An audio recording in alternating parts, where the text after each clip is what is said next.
आज से कुछ दिन पहले एक केस सामने आई थी। इस केस में एक लड़की होती है जो अपने प्रेमी के साथ मिलकर अपने हस्बैंड का ही कत्ल कर देती है। और कत्ल इस भयावह रूप से कि पहले उसे चाकू घोंप के उसकी हत्या करती है और हत्या करने के बाद उसके शरीर के टुकड़े करके एक ड्रम में सीमेंट के साथ सीज कर दिया जाता है।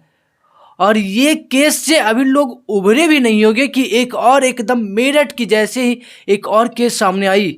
इस केस में एक औरत होती है जो जिसका शादी की हुई अभी 15 दिन भी नहीं हुआ होगा, उसके हाथ की भी मेहंदी छूटी भी नहीं होगी, क्यों उसने अपने ही हस्बैंड का इस प्रकार से कत्ल करवाई अपने प्रेमी के साथ मिलके कि लोग सोचने पर मजबूर हो गए कि आखिरकार शादी करे या फिर ऐसे ही रहे। और शादी करे तो किससे करे, कौन लड़की पे विश्वास करे। लोग शादी करने से भी डर रहे हैं। और इस पे ना जो मेरठ में जो मुस्कान रस्तोगी ने जो अपने हस्बैंड के साथ किया, उस पे ना बहुत ज़्यादा मीम्स भी बन रही है, बहुत ज़्यादा मीम्स वायरल भी हो रही है। और उसके बाद तुरंत कुछ दिनों के बाद एक और ऐसी ही केस सामने आई जिसमें एक औरत ने अपने हस्बैंड का भी कत्ल करवाया अपने प्रेमी के साथ मिलके। आखिरकार क्या है ये पूरी कहानी, चलिए जानते हैं हम इस वीडियो में। तो हेलो, मेरी सब शर्मा, आप सभी का स्वागत है मेरे इस चैनल पे। अगर जो आप मेरे इस चैनल पे नए हैं तो जल्दी सब्सक्राइब कर दीजिएगा और बेल आइकन दबाना जरूर ही नहीं भूलिएगा। अगर जो आप ये वीडियो फेसबुक पेज पे देख रहे हैं तो फेसबुक पेज को फॉलो और वीडियो को लाइक और वीडियो को शेयर जरूर करिएगा।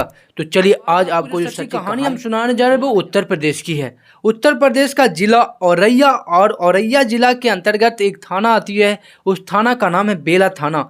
और बेला थाना क्षेत्र के अंतर्गत एक ढाबा होती है, उस ढाबा के पास एक हाइड्रा मशीन खड़ी होती है। हाइड्रा मशीन को साफ साफ भाषा में बोल देते हो वो एक किरान के रूप में होता है। यानी किरान का कैसे काम होता है कि कोई बड़ी बड़ी गाड़ियां नहर में या नदी में गिर जाए या तालाब में गिर जाए तो उसे बाहर निकालता है, तो वो हाइड्रा मशीन का भी वही काम होता है। वो हाइड्रा मशीन का वो ड्राइवर होता है, वो उस ढाबा के अंतर्गत वो यानी ढाबा के अंदर वो नाश्ता कर रहा होता है। तभी पीछे से दो बाइक सवार आते हैं और आकर पूछते हैं कि ये हाइड्रा मशीन किसकी है और मुझे ये हाइड्रा मशीन की मदद चाहिए। तभी अंदर से ढाबा के अंदर से वो ड्राइवर आकर निकलता है, बोलता है भैया ये हाइड्रा मशीन मेरी है, अब बताइए आपकी क्या मदद चाहिए। तभी वो दोनों बाइक सवार बोलता है कि भैया मेरी मदद चाहिए, यहाँ से कुछ किलोमीटर दूर मेरी एक गाड़ी है जो एक नहर में गिर गई है और उस नहर में गिर गई है, अब मुझे आपकी मदद चाहिए, मेरी वो कार बाहर निकालने में मदद चाहिए। तभी वो ड्राइवर बोलता है अरे क्यों नहीं, मेरा यही तो काम है ही, चलो बताओ लोकेशन, मैं वहाँ पे चलता हूँ। जैसे ही ड्राइवर उस हाइड्रा मशीन में बैठता है और बैठने के बाद उसे स्टार्ट कर रहा ही होता है कि पीछे से वो जो बाइक सवार थे वो बोले कि अरे भैया रुक जाइए, पहले आप देख लीजिए कि लोकेशन वो सही है कि नहीं, वहाँ से आपकी गाड़ी वहाँ पे जा पाएगी कि नहीं और वहाँ से मेरी कार को निकाल पाएगी कि नहीं। पहले साफ बात कि आप पहले लोकेशन देख लीजिए और उसके बाद जो पैसा लगेगा वो जो पैसा होगा आपका वो बता दीजिएगा, मैं वो पैसा दे दूंगा। तभी ड्राइवर बोलता है अरे ये तो अच्छी बात बोल रहा है, ये भी सही बात है। तो बोलता है कि चलिए आप अपना लोकेशन बताइए कहाँ आपकी कार गिरी है। तो उस जो ड्राइवर का जो वो बाइक सवार था उसका कहना था कि यहाँ से 7 किलोमीटर दूर एक पटना नहर है और उस पटना नहर में ही जो नहर था उसका नाम था पटना नहर, उस पटना नहर में भी उसकी कार गिरी हुई, वैसा वो दोनों बाइक सवार का कहना था। और वो जो क्षेत्र था यानी पटना नहर जो क्षेत्र था वो सहार थाना क्षेत्र में आता था। उसके बाद वो जो ड्राइवर था वो आगे आगे चल रहा था, पीछे पीछे दोनों बाइक सवार जा रहे होते। अभी कुछ मीटर दूर गए ही होते, यानी ढाबा से कुछ मीटर दूर 500 या 600 मीटर दूर अभी आगे गए ही होते। और उस रास्ते के बोलते कि उस रास्ते के अगल बगल गेहूं का खेत था। वो ड्राइवर आगे आ गया, पीछे पीछे दोनों बाइक सवार। इसके बाद अचानक से गोली की आवाज़ आती है और वो गोली होता है जब ड्राइवर के कनपटी पर आकर लगता है और ड्राइवर वहाँ से जोरों से चीखता और चीखने के बाद वो वहीं पे लौटने लगता है। वो जो दोनों बाइक सवार था वो देखे नहीं कि वो मरा कि नहीं मरा, आखिरकार क्या हुआ कि अभी वो बच रहा है। वो दोनों बस गोली चलाया और चलाने के बाद वहाँ तुरंत फुरचक्कर हो गए, उसने पीछे मुड़ के देखा तक नहीं। और उसके बाद वो ड्राइवर होता है जो दर्द से चीख रहा था, चिल्ला रहा था, कराह रहा था।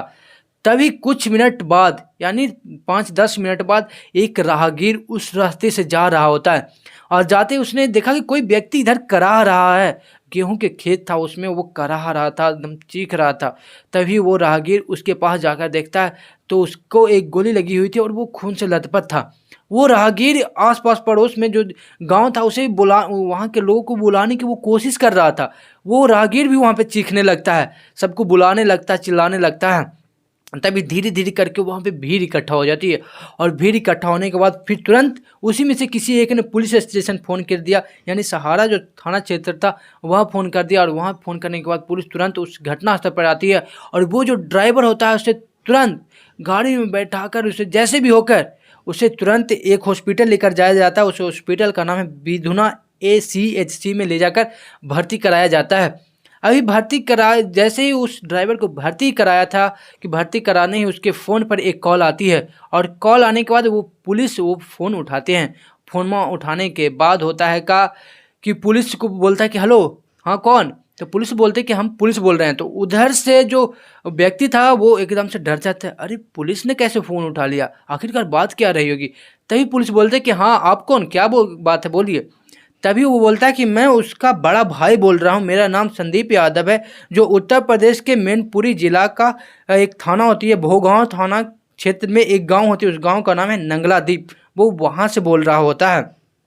और वो जब पुलिस बोलती है कि हाँ आपके भाई को सीरियस है, उसे गोली लगी हुई है और मैंने उसे पिथुना CHC में भर्ती कराया है, तो आप जल्दी से यहाँ पे पहुँच जाइए।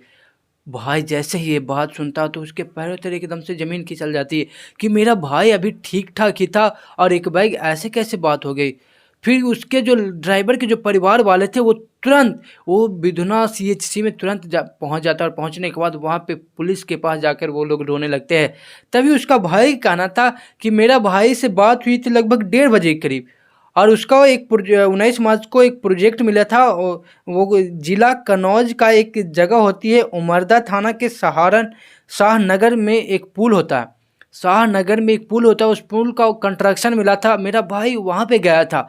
और जो 19 मार्च को मैंने अपने भाई से बात किया था, वो ढाबा पे नाश्ता कर रहा था, तभी उसने बताया कि 2 बाइक सवार मेरे पास आए और आकर बोल रहे थे कि एक गाड़ी गिर गई है नहर में, बस उसे निकालना है। तो मैंने बोला कि अरे हमारा तो यही काम है, तुम अपना काम ख़त्म कर लो, उसके बाद कॉल कर लेना। और उसके बाद मुझे खबर आई कि मेरे भाई को गोली लग गई है। वो उसके परिवार वाले वहाँ पे भी पुलिस से बात कर रही होती है कि उधर उस ड्राइवर की हालत बहुत ज़्यादा गंभीर बताई जाती है। उसके बाद विधुना CHC ने उन्हें रेफ़र कर दिया और रेफ़र करने के बाद उसे हायर मेडिकल सेंटर सिपाही में ले जाकर भर्ती कराया गया। और वहाँ से भी उस ड्राइवर को रेफ़र करने के बाद ग्वालियर, और ग्वालियर से फिर आगरा, और आगरा से रेफ़र करने के बाद एक मेडिकल कॉलेज होती है, उस मेडिकल कॉलेज का नाम है चिचोली मेडिकल कॉलेज। वहाँ पे उस लड़के की इलाज चल रही होती है, उस ड्राइवर की इलाज चल रही होती है। और वो लड़का होता है जो महज 3 दिनों के बाद यानी 19 मार्च को उसको गोली लगी थी और 21 मार्च को वो अपना शरीर छोड़कर चला जाता है, यानी 21 मार्च को उसकी मौत हो जाती है। उस जो ड्राइवर, उसका नाम होता है दिलीप यादव। आज से ठीक यानी आज हो गई, मतलब उसके जो गोली लगने से ठीक 15-16 दिन पहले ही उसकी शादी हुई थी और उसके बाद पता नहीं कौन उसको गोली मारकर चला गया। अब पुलिस वाले पे धीरे धीरे दबाव बढ़ना चालू हो गया। अब पुलिस वाले ने अब इस केस के लिए वो हर एक संभव प्रयास करने की कोशिश की। पुलिस वाले ने क्या किया कि पहले अपनी टीम इकट्ठा की और इकट्ठा करने के बाद एक बात कह दे दोस्त, अगर जो पुलिस वाले चाह ले तो कोई मुजरिम ज़मीन के अंदर भी छुपा होगा तो पुलिस वाले उसे निकाल लेंगे। ऐसा ही हुआ उस मुस्कान के साथ, जिसे पुलिस वाले ने तुरंत पकड़ लिया। और महज पुलिस वाले चाह ले तो ये केस को भी संभव कर लेंगे, तो पुलिस वाले ने ऐसा ही किया। उसने क्या किया कि पहले जो उस ढाबा के पास जो CCTV था, और यह तक नहीं, उस ढाबा के अंतर्गत 7 किलोमीटर में जितने सारे CCTV थे सारे पुलिस वाले खंगालने लगे। और खंगालते हुए पुलिस वाले को वो जो दोनों बाइक सवार था, वो बाइक सवार जो ढाबा के पास रुका था, उसमें से एक व्यक्ति का नाम था राम जी नागर उर्फ चौधरी, और उस पर कई सारे केसेस चल रहे थे। यही तक नहीं, आज से कुछ दिन पहले उसकी रिहाई हुई थी, यानी जेल से छूटकर वो वापस घर आया था। वो अछलदा का रहने वाला था। पुलिस वाले ने उस रामजी नागर को पकड़ा। पकड़ने के बाद उससे कड़ी तरीके से पूछताछ की तो वो कुछ नहीं बता रहा था। लेकिन जानते हैं ना कि पुलिस वाले को पूछताछ करने की और उपाय मालूम होते हैं। तो पुलिस वाले ने जो अपनी जब तरीके से पूछताछ किया तो उसने जो उगला, उसने कहा कि मुझे सुपारी मिला गया था, एक व्यक्ति जिसका नाम अनुराग यादव उर्फ मनोज यादव, जो सियापुर फफूंद थाना औरैया जिला का रहने वाला है, उसने मुझे सुपारी दिया था। जब पुलिस वाले अनुराग के पकड़ते हैं, अनुराग से पूछताछ करते हैं, तो अनुराग भी वैसे ही वो घुमा फिरा रहा था कि नहीं मैं नहीं जानता। लेकिन पुलिस वाले तो जानते हैं कि स्टार्टिंग में चोर तो ऐसा ही करता है कि मैंने चोरी नहीं किया है, मैंने ऐसा नहीं किया।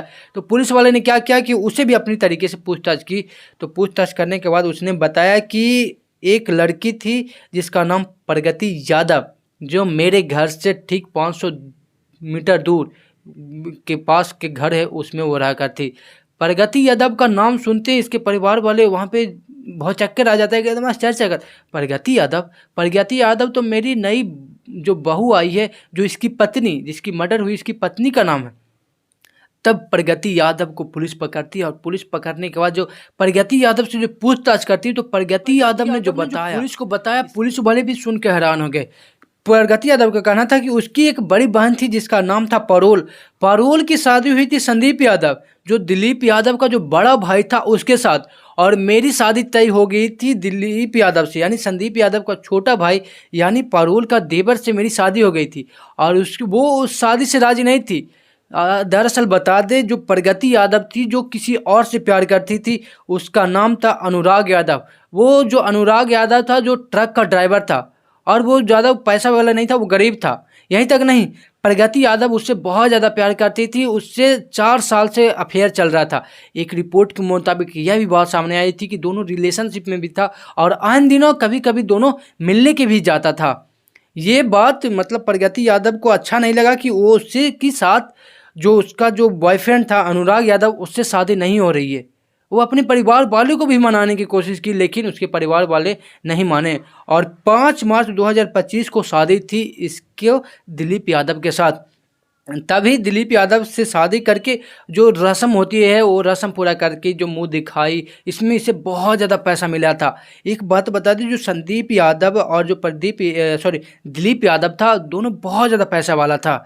इसके पास कई सारे मतलब 25 हाइड्रा मशीन थी, क्रेन थे, जो सारे लाखों लाखों के अधिक मशीन है।